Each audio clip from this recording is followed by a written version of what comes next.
충격적인 소식입니다. 한류 열풍이 거세지고 있는 요즘 한국에서 생산된 제품이 미쓰비시 중공업의 제품마저 압도적으로 뛰어넘고 있다고 합니다. 40년 전 일본의 기술을 훔치던 한국에서 어떻게 이런 기술의 발전을 이룰 수 있었던 걸까요? 일본 도쿄대의 연구진은 이게 사실일 리 없다며 직접 한국을 방문해 확인을 해보겠다고 합니다. 과연 어떻게 된 사실인지 오늘의 사연 바로 시작하겠습니다. 안녕하세요. 저는 도쿄대학교에서 기계공학을 전공했고 이번에 수석으로 동일대학원 수석연구원으로 재직하게 된 대학원생 사토 유스케입니다. 요즘은 어깨가 무거운 날들이 계속되네요. 2주 후면 최종 연구 발표가 있거든요. 좀 쉬어야겠어. 학부 시절부터 절친한 친구인 무스이에게 말했어요. 무스이 나카무라는 키가 크고 진지한 성격의 친구로 재료공학을 공부하면서 저처럼 정밀함에 대한 열정을 가지고 있었죠. 전자상가 쪽으로 걸어볼까? 무스이가 제안했어요. 머리도 좀 식힐 겸 우리는 높은 건물들 사이의 좁은 골목을 지나며 최신 가전제품으로 가득한 가게들을 지나쳤어요. 익숙한 전자기기 냄새와 겨울 공기가 섞여 있었죠. 머릿속에는 여전히 방정식과 도표들이 맴돌고 있을 때 문득 특이한 것이 눈에 들어왔어요. 작은 생활용품 가게 앞에 사람들이 모여 있었어요. 한 노인이 뭔가를 시연하고 있었고 사람들은 관심 있게 지켜보고 있었죠. 무스이를 팔꿈치로 툭 치고 우리는 더 가까이 다가갔어요. 노인은 한 손에는 작은 은색 손톱깎이를, 다른 손에는 얇지만 쇠로 된 철사를 들고 있었어요. 그는 거의 힘을 들이지 않고 철사를 잘랐어요. 그리고 자르고 또 자르기를 반복했어요. 이것 좀 보세요. 그가 자랑스럽게 말했어요. 수백 번을 잘라도 날이 무뎌지지 않습니다. 저는 손톱깎이를 자세히 살펴봤어요. 평범해 보였지만 옆면에 새겨진 글자가 눈에 띄었습니다. 메이드 인 코리아. 절로 비웃음이 나왔어요. 또 한국이네. 한국은 우리 일본 제품을 베끼기만 하잖아. 무스이가 코웃음을 쳤어요. 마음껏 베끼라고 해. 그래도 일본의 품질에는 절대 못 미칠 거야. 그들의 기술은 항상 이류일 뿐이지. 가게 주인이 우리 쪽을 흘끗 보더니 계속해서 시연을 이어갔어요. 그의 자신감이 왠지 거슬렸어요. 한국이 베낀 복제품이 얼마나 좋은지 시험해볼래? 반은 호기심으로 반은 조롱하는 마음으로 무스이에게 물었어요. 무스이가 눈썹을 치켜 올렸어요. 하나 사자고? 그럴 가치가 있을까? 이 한국산 모조품이 진짜 일본 장인 정신과 어떻게 비교되는지 확인해보자고. 무스이가 웃었어요. 그래, 재밌겠네. 한국의 제품이 형편없는지 정확히 기록해보는 것도 재미있을 것 같네. 저는 앞으로 나서서 지갑을 꺼냈어요. 하나 주세요. 가게 주인에게 말했고 그는 미소를 지으며 손톱깎이를 건네주었어요. 손에 쥐어보니 그 무게와 균형감이 놀라웠어요. 꽤 견고하게 느껴졌거든요. 하지만 곧 그 생각을 떨쳐버렸어요. 어차피 도둑질에 간 기술일 뿐이니까요. 특별할 게 없었죠. 전자상가를 나오면서 손에 든 작은 손톱깎이가 묘하게 무거웠어요. 그냥 평범한 손톱깎이일 뿐인데 왠지 마음에 걸렸죠. 객관적인 실험 결과가 모든 것을 증명할 테니까. 무스이와 함께 대학 실험실로 향하는 발걸음이 빨라졌어요. 한번 제대로 테스트해보면 모든 게 분명해질 거라 생각했거든요. 도쿄 대학교 재료공학 실험실의 형광등 불빛이 반짝이는 장비들 위로 날카로운 그림자를 드리우고 있었어요. 자정이 다 되어가는 시간이었지만 무스이와 저는 정신이 말짝 깨어 있었죠. 한국산 손톱깎이가 검사대 위에 놓여 있었는데 강한 불빛 아래서는 평범하게만 보였어요. 기본적인 테스트부터 시작하자. 안전 고글을 조정하며 말했어요. 경도, 절달력, 부식 저항성 순으로. 무스이가 고개를 끄덕이고 첫 번째 실험을 준비하기 시작했어요. 저는 그가 항상 그랬듯이 정밀하게 작업하는 모습을 지켜봤어요. 우리는 이전에도 수십 개의 금속 제품을 테스트해봤지만 이렇게 장난스러운 마음가짐으로 실험한 적은 없었죠. 일본 모델과 비교해볼게. 무스이가 한국산 옆에 일본에서 만든 손톱깎이를 놓으며 말했어요. 시간이 흐르며 테스트를 계속 진행했고 제 자신감 넘치던 미소는 점차 사라져갔어요. 컴퓨터 화면의 숫자들이 이해가 안 됐어요. 아니, 정확히는 받아들이기 싫은 결과였죠. 이건 말이 안 돼. 세 번째 경도 테스트를 실행하면서 중얼거렸어요. 한국산 손톱깎이가 인장 강도가 15%나 높게 나오고 있어. 무스이의 표정이 심각해졌어요. 그는 500배 확대된 칼날 모서리를 보여주는 현미경 화면을 응시했죠. 유스케, 이것 좀 봐. 평소와 달리 조용한 목소리로 말했어요. 이건 일반적인 제조 공장의 흔적이 아니야. 정밀 레이저 마감 처리야. 저는 현미경을 들여다봤어요. 칼날이 완벽했어요. 눈에 보이는 결함이 하나도 없었죠. 절단력 테스트를 다시 했는데 또다시 한국 모델이 일본 모델보다 성능이 좋았어요. 칼날 경도가. 무스이가 확인하며 속삭였어요. 산업용 드릴 비트와 동등한 수준이야. 실험실에 무거운 침묵이 흘렀어요. 목이 마르게 느껴졌죠. 이건 단순한 모방이 아니야. 우리 둘은 충격에 한동안 말이 없었어요. 무스이가 손가락으로 데이터 출력물 가장자리를 쓸었어요. 우리가 틀렸어, 유스케, 그렇지? 대답을 하려던 찰나 갑자기 다나카 교수님이 들어오셨어요. 우리 둘 다 깜짝 놀랐는데 교수님이 이렇게 늦게 실험실을 방문하는 일은 드물었거든요. 아직 실험하고 있나? 교수님이 우리 실험 설비를 힐끗 보며 물으셨어요. 즉석에서 시작한 우리 실험에 대해 설명하자 교수님의 눈이 관심으로 빛났어요. 한국에서 온 재료 혁신적이라고? 이거 훌륭한 논문 주제가 될 수 있겠는데? 교수님이 제안하셨어요. 하지만 실험실 테스트만으로는 부족하고 제조 과정을 확인할 필요가 있겠어. 무스이와 저는 눈빛을 교환했어요. 같은 생각이 떠올랐죠. 교수님, 한국에 있는 공장에 방문해 확인하고 싶습니다. 교수님은 우선 늦었으니 내일 이야기하자시며 돌아가셨죠. 실험실에서 나오는 길, 무스이와 저는 거의 말을 하지 않았어요. 수치와 데이터가 말해주는 내용이 우리의 믿음과 너무 달랐으니까요. 그날 밤 잠을 이루지 못하고 뒤척이다 결심했어요. 다음 날 아침 다나카 교수님께 자세한 한국 방문 계획을 말씀드렸더니 생각보다 훨씬 쉽게 허락해 주셨어요. 오히려 교수님께서 더 흥미로워 하시더군요. 실제로 보고 배우는 것만큼 좋은 교육은 없다고 하시면서요. 비행기 표를 예약하고 한국 회사에 연락하는 동안 제 마음은 이상하게 설레기 시작했어요. 이건 단순한 연구가 아니라 어쩌면 제 고정관념에 대한 시험이 될지도 모른다는 생각이 들었거든요. 인천국제공항으로 내려오는 비행기 안에서 저는 처음으로 한국의 모습을 바라봤어요. 비행기 창문을 통해 해안선에서 솟아오른 반짝이는 고층 빌딩들이 보였고 그 건물들은 리본처럼 이어진 고속도로로 연결되어 있었죠. 제가 상상했던 일본보다 뒤처진 국가의 모습이 아니었어요. 정말 현대적이네. 무스이가 창문에 코를 바짝 대고 옆에서 속삭였어요. 비행기에서 내리자 곡선형 유리 천장과 효율적인 디자인의 깨끗한 터미널이 저를 더욱 놀라게 했어요. 곳곳에 디지털 스크린이 있고 직원들은 완벽한 영어를 구사했으며 예상치 못했던 질서 정연함이 느껴졌죠. 정말 우리가 깔보던 나라가 맞나? 공항의 무빙워크를 타고 이동하면서 중얼거렸어요. 서울로 향하는 고속열차는 소리도 거의 없이 시속 300km가 넘는 속도로 풍경을 가로질러 달렸어요.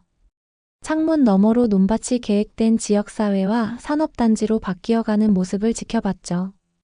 열차 시스템이 인상적이네. 평범한 말투로 들리도록 노력하며 말했지만 누가 봐도 놀란 억양이었어요. 서울에서 우리는 공장이 위치한 경기도 남양주까지 가는 지하철을 타고 얼마 뒤 남양주에 도착할 수 있었는데 정말 빠른 속도에 놀랄 수밖에 없었어요. 남양주역에는 손톱깎이 회사의 마케팅 담당자인 박지원 씨가 도착해 우리를 맞이했어요. 그녀는 완벽한 자세와 날카롭고 영리한 눈빛을 가진 사람이었죠. 한국에 오신 것을 환영합니다. 그녀가 살짝 고개를 숙이며 말했어요. 저희 제품에 관심을 가져주셔서 감사합니다. 지금부터는 제 차로 이동하시죠. 무스이가 박지원 씨의 차를 타고 공장으로 가는 동안 조용히 저에게 말했어요. 이렇게까지 마중을 나오다니 생각보다 한국인들이 너무 친절한데 저도 동의했어요. 공장 자체는 도시 외곽의 거대한 은색 상자처럼 서 있었고 옆면에는 회사 로고가 새겨져 있었어요. 하지만 우리를 처음 놀라게 한 것은 건물이 아니라 입구에 있는 로봇팔이었어요. 그 로봇팔은 최면에 걸릴 듯한 리듬으로 정확하게 다양한 재료를 잘라내며 손톱깎이를 생산하고 있었죠. 박지원 씨는 우리를 보안 검색대를 통과시켜주고 생산 현장으로 안내했어요. 첫 광경에 숨이 멎을 정도였어요. 완벽하게 자동화된 기계들이 줄지어 있었고 중요한 지점마다 품질 검사에 집중하는 사람들이 있었죠. 바로 여기서 손톱깎이가 태어납니다. 박지원 씨가 자랑스럽게 말했어요. 여러분이 테스트하셨던 제품들을 만드는 곳이죠. 단조 구역에 들어서자 열기가 얼굴을 때렸어요. 자동화된 구역의 조용한 정밀함과 신속한 속도가 대비되는 인상적인 장면이었죠. 보호 장비를 착용한 작업자들이 주황색으로 빛나는 용광로 주변에서 숙련된 움직임으로 일하고 있었어요. 박지원 씨가 기계 소리보다 목소리를 높여 설명했어요. 우리는 단순히 부품을 조립하는 게 아니라 고탄소 스테인리스 스틸을 직접 만들어요. 눈가에 깊은 주름이 있는 키 큰 남자가 우리에게 다가왔어요. 60이 넘은 나이에도 그는 에너지와 열정을 가지고 움직였죠. 김수호 명장님이세요. 지원 씨가 그를 소개했어요. 40년간 회사와 함께 하시면서 소재 품질을 감독하고 계세요. 김 명장님이 우리에게 고개를 끄덕였어요.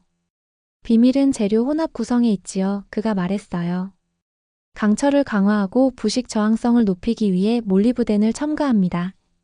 무스이의 눈이 커졌어요. 항공우주 분야에서 사용되는 거야. 그가 나에게 속삭였어요. 김 명장님은 우리를 테스트 스테이션으로 안내했고 거기서 갓 만든 칼날을 집어들었어요. 그는 강한 빛 아래에서 천천히 돌려가며 그것을 검사한 다음 표면에 스타일러스로 표시를 했죠. 무엇을 하시는 거죠? 제가 물었어요. 유광 검사예요. 40년의 경험을 어떤 기계도 대체할 수 없어요. 자동화 시스템에는 보이지 않는 결함을 명장님은 알 수 있거든요. 다음으로 우리는 연구실로 이동했는데 그곳에서는 흰 가운을 입은 과학자들이 도쿄 대학의 어떤 장비만큼이나 첨단 장비로 작업하고 있었어요. 벽면에는 한국의 철강 거인인 포스코와의 파트너십이 전시되어 있었죠. 우리는 포스코와 함께 최적화된 합금을 개발했어요. 김 명장님에 설명했어요. 외국 방식을 모방하는 대신 우리의 특정 요구에 더 적합한 것을 만들어냈죠. 저는 기술자가 표준화된 재료를 자르는데 필요한 힘을 정확히 측정하며 프로토타입 칼날을 테스트하는 모습을 지켜봤어요.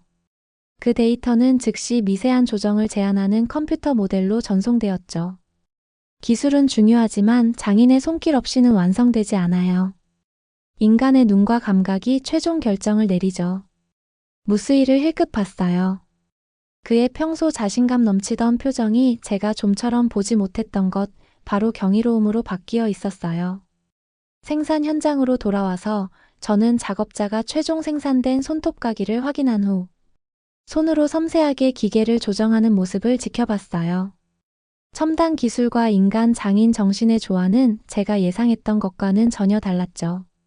저는 조용히 말했어요. 일본에서는 한국 기업들이 그저 훔쳐간 기술로 지금까지 따라한다고 생각했어요.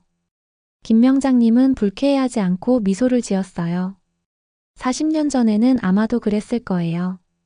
하지만 모방만으로는 세계적 수준에 도달할 수 없어요.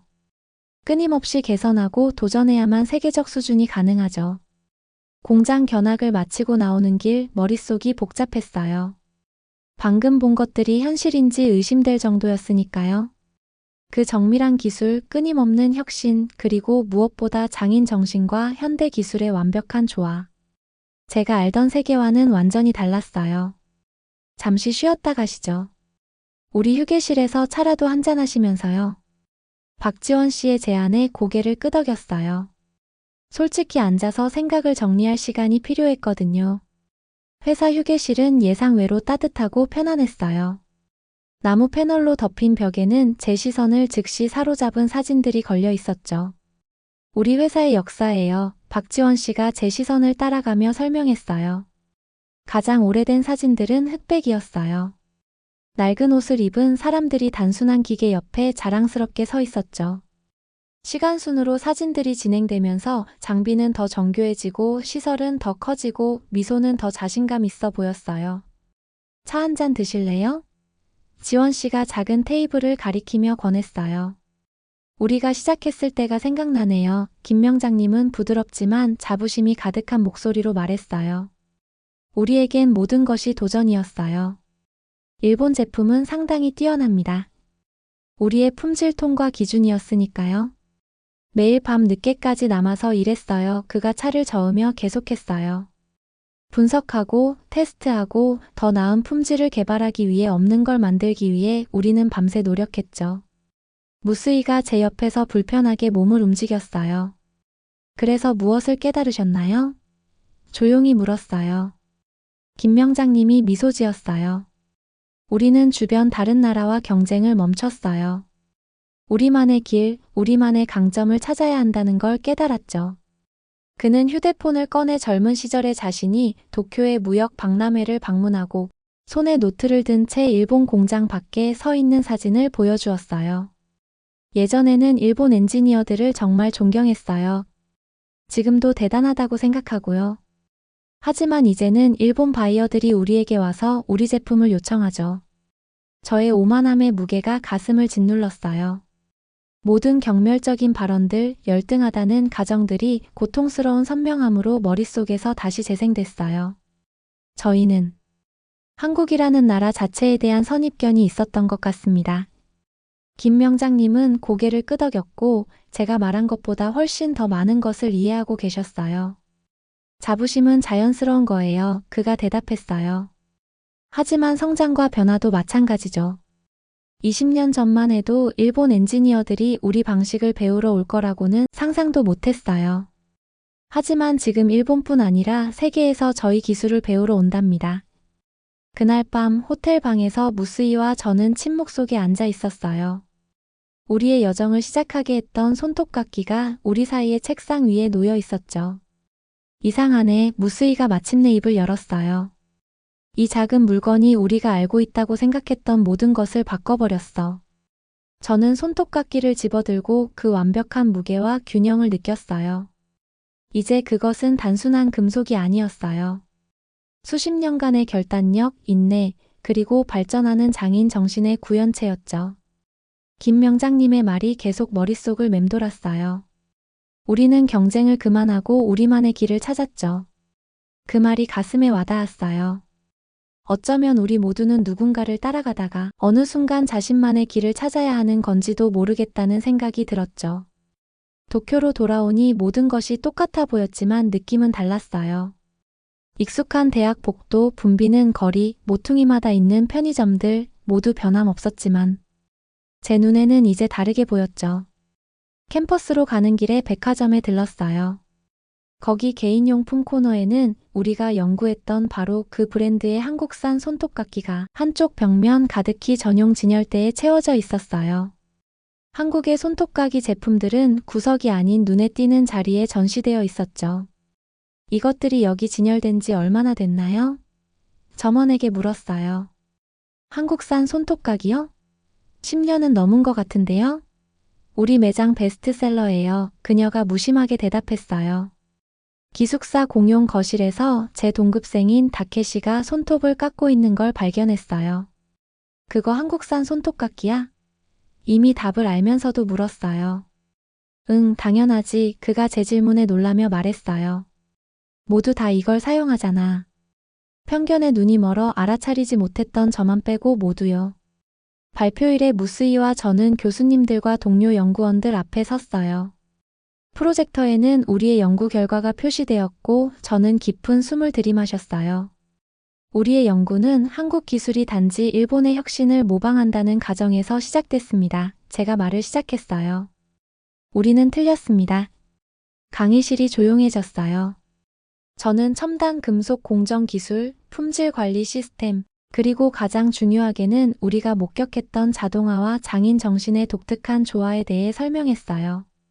한국은 모방하는 나라가 아닙니다. 무스이가 이어 말했어요. 그들은 자신만의 길, 품질과 혁신에 대한 자신만의 접근 방식을 만들어냈습니다. 우리가 데이터를 발표하는 동안 다나카 교수님이 고개를 끄덕이셨어요. 우리가 발표를 마쳤을 때 질문들은 의심이 아닌 진정한 호기심으로 이어졌죠. 일주일 후 박지원 씨에게서 이메일을 받았어요. 한국 회사가 우리의 연구 논문을 읽고 우리 대학들 간의 공동 프로젝트를 위한 초대를 보냈다고 했어요. 그날 저녁 저는 책상에 앉아 모든 것을 시작하게 했던 손톱깎이를 손바닥에 올려놓았어요. 이 작은 물건이 금속만이 아니라 제 편견까지도 얼마나 깔끔하게 잘라냈는지 생각했죠. 김수호 명장님의 부드러운 미소, 공장 근로자들의 집중된 표정, 그리고 전통과 혁신 사이의 완벽한 조화가 떠올랐어요. 순수하게 독창적인 창조물은 없다 제 일기에 썼어요.